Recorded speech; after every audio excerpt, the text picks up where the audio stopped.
Hello friends, once again I am happy in welcoming you all to this video series on saluting women in history.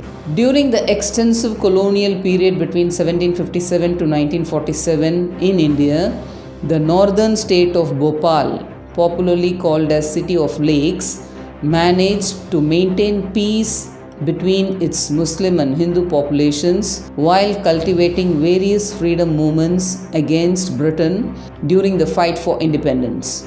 As far as the geographical location of Bhopal is concerned, it was situated in the Malwa region of central India and seemed destined to be dominated by women from its very inception.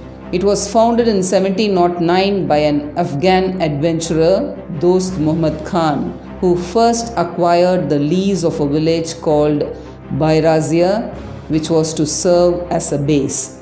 Though the state of Bhopal had been ruled by male Muslim rulers called as the Nawabs, it has a long list of women at the forefront of its politics and public life. Fatah Bibi, wife of Nawab Dost Muhammad Khan, defended their estate in Bhopal against the attacks from warring Rajputs and Marathas. Begum Mamula Bai effectively administered Bhopal for nearly 50 years. Even some of Bhopal's royal women such as Asmat Begum, Zeenat Begum and Moti Begum played an important role in the politics of the state. More than 200 years ago, a time when women were even more entrenched in the prejudices, chauvinism and norms of a patriarchal society, the Begums of Bhopal embodied feminism much before it gained prominence in India. And for almost more than 100 years, that is between 1819 and 1926, four extraordinary women ruled over the princely state of Bhopal, each establishing a prosperous reign in their respective periods. They were Qudsia Begum, Sikander Begum, Jahan Begum and Sultan Jahan Begum. Despite opposition from powerful male claimants, the Begums stood firm and developed the state.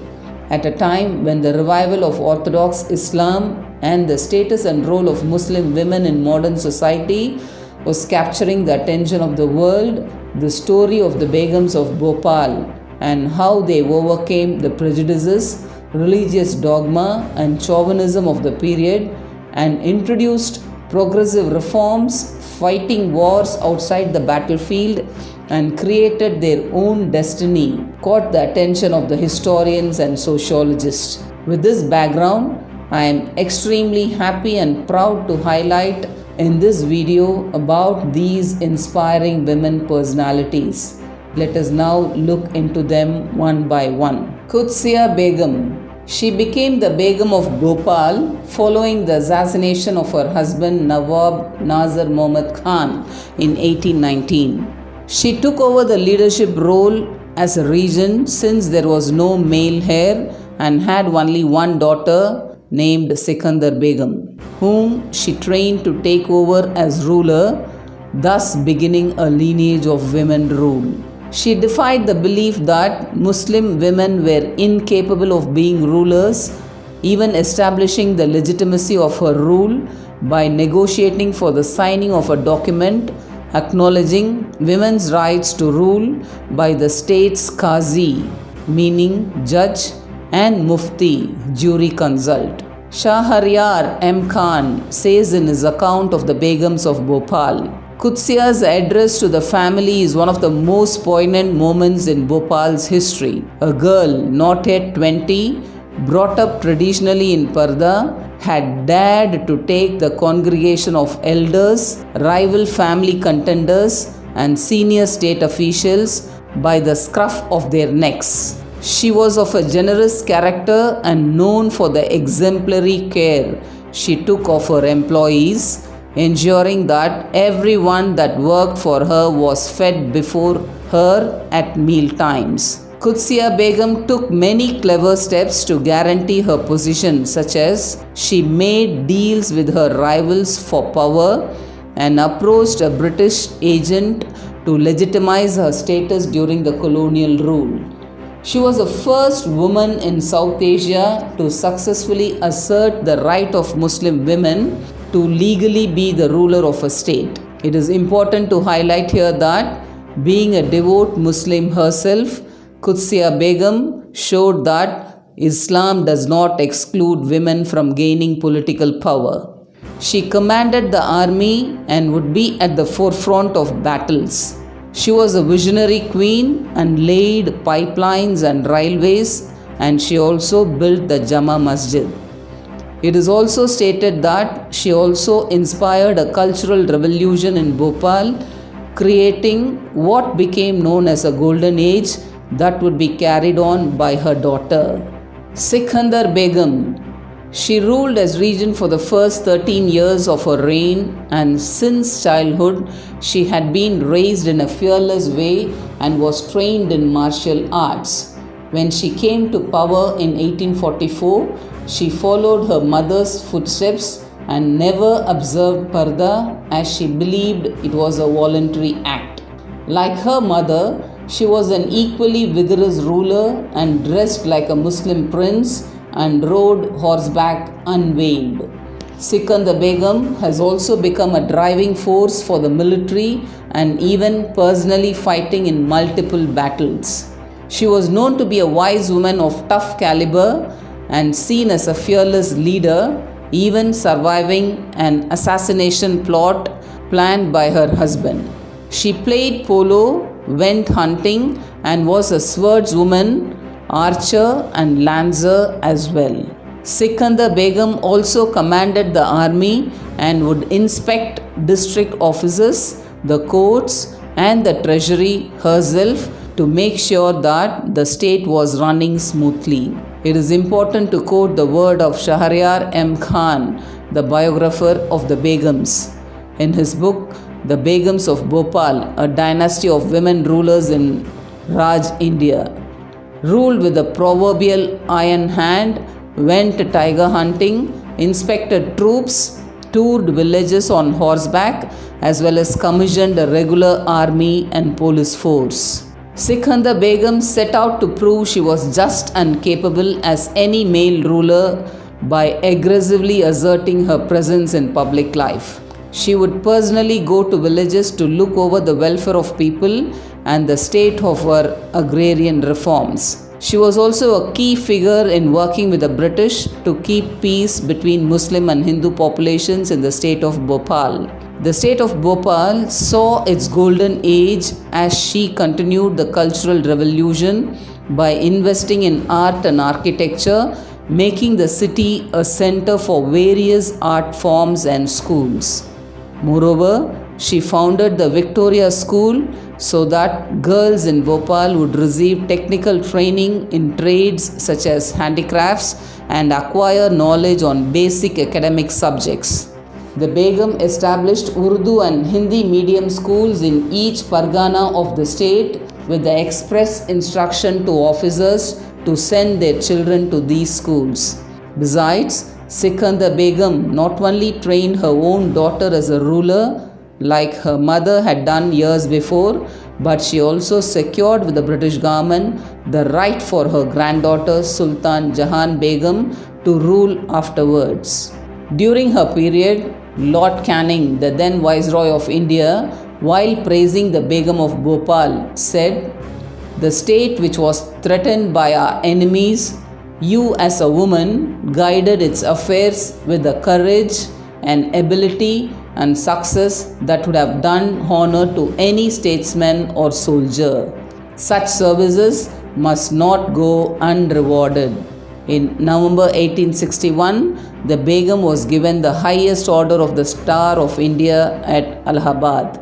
Shah Jahan Begum, she became the next Begum of Bhopal, and her 10-year-old daughter Sultan Jahan became the heir. This was considered to be a surprising move, as Shah Jahan Begum was only 30 years old then and could still produce male heirs in the future. However, Sikander Begum had secured a promise from the British government to have her granddaughter's right to be a ruler protected. Unlike her mother and grandmother, Shah Jahan Begum was distinctly feminine. She did not train in traditionally masculine arts as a fighter or hunter and instead wanted to be a poetess. Although her eventual marriage to Syed Siddiq Hassan led Shah Jahan Begum to retreat behind her husband's decisions, her contributions cannot be disregarded. She ruled for a longer period and served as a strong administrator, encouraging art and improving the state's tax system. Under the rule of Shah Jahan Begum, the state of Bhopal became a cultural and literary center.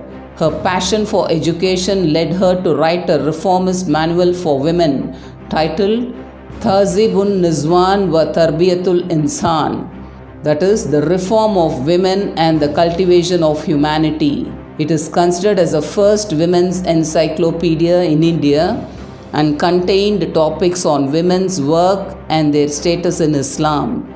She even patronized a number of female poets and tasked a male poet in her court an anthology comprising the writings of female poets.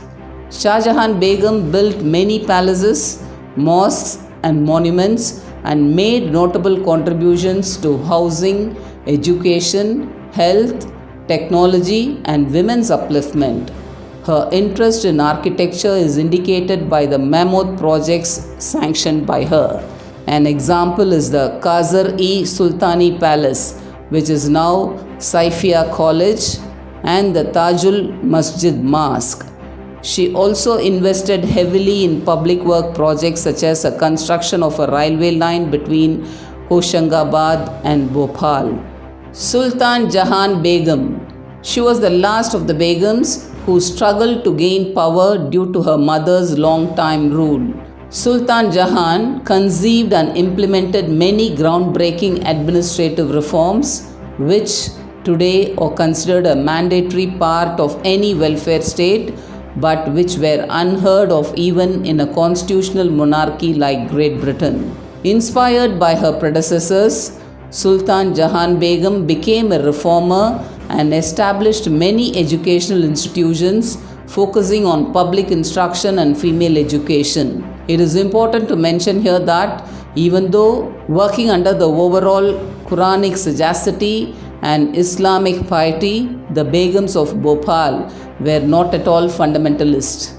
Realizing that Hindu girls were not coming to a school open for girls because of their religious sentiments, Sultan Jahan Begum opened a school called Birjisia Higher Secondary School, named after her daughter, exclusively for Hindu girls. Sultan Jahan Begum contributed heavily towards the emancipation of women in India. She became the founding chancellor of Aligarh Muslim University and the first Indian woman to become a chancellor of an Indian university, which came into existence in 1920. To promote independence among women, an art school was started in the year 1905 for widows and destitute women. In 1914, she became the president of All India Muslim Ladies Conference and founded the All India Ladies Association during 1918 as well. Apart from education, she also reformed taxation, the police, the army, the judiciary, health, and sanitation. It is well known that Sultan Jahan Begum provided financial support for the preservation and conservation of the ancient Buddhist stupa at Sanchi. She also funded the archaeological museum that was built there in 1919. This museum was later renamed as Sanchi Museum. A true visionary, she wrote biographies and books on education and health. For example, Bachun Ki Parvarish, The Story of a Pilgrimage to Hijaz, Tandurusti, Hidayat Timardari.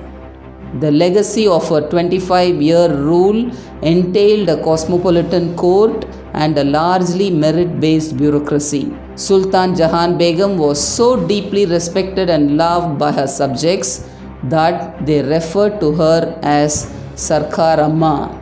She fought and won almost a lost battle of succession for her youngest son by negotiating with the British in order to strategically remain in power and mold politics in the interest of her state. The period of the Begums of Bhopal ended when Sultan Jahan's son Nawab Hamidullah Khan took the crown. He was the last ruling Nawab, and the state later merged with Madhya Pradesh in 1956. The last Nawab had 3 children, and his second eldest daughter Sajida Sultan was married to Iftikhar Ali Khan, the 8th Nawab of the Pataudi family. They had a son, Manzoor Ali Khan Pataudi, the famous cricketer, who married the Indian actress and descendant of Rabindranath Tagore, Miss Sharmila Tagore. The royal dynasty of Bhopal thus is memorable for their achievements as women, particularly Muslim women in colonial India, and inspirational for every woman in the contemporary India. The period, which extended for over 107 years of the Bhopal's history, can be accredited to the fearless rule of an all-female lineage. Under the successive leadership of 4 women known as the Begums of Bhopal, the state functioned seamlessly and underwent a massive cultural revolution. They were ambitious and just rulers, and also considered to be the inspiring figures who fought against entrenched gender norms while reshaping the public's perception of women, especially in the religious context of Islam. During their sterling reign, the Begums of Bhopal undertook many general reforms. However, the most conspicuous and tough to implement reforms were the ones related to women's welfare in a feudatory state, which were unheard of 150 years ago, even in the directly administered regions of colonial India.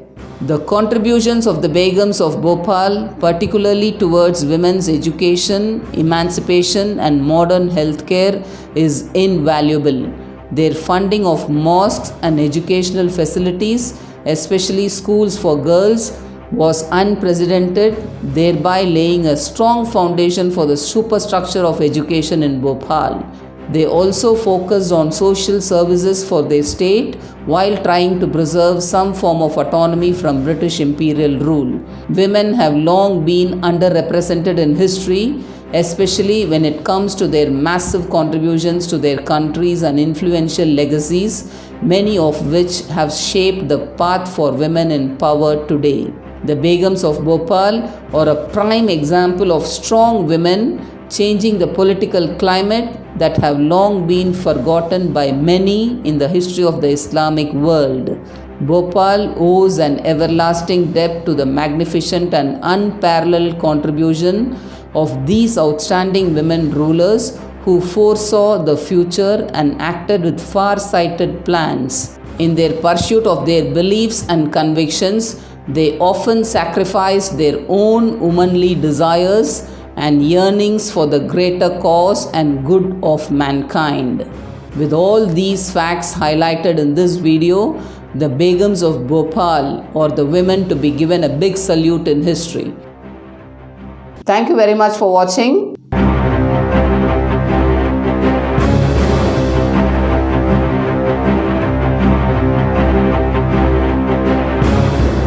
Please like, share and subscribe to this channel.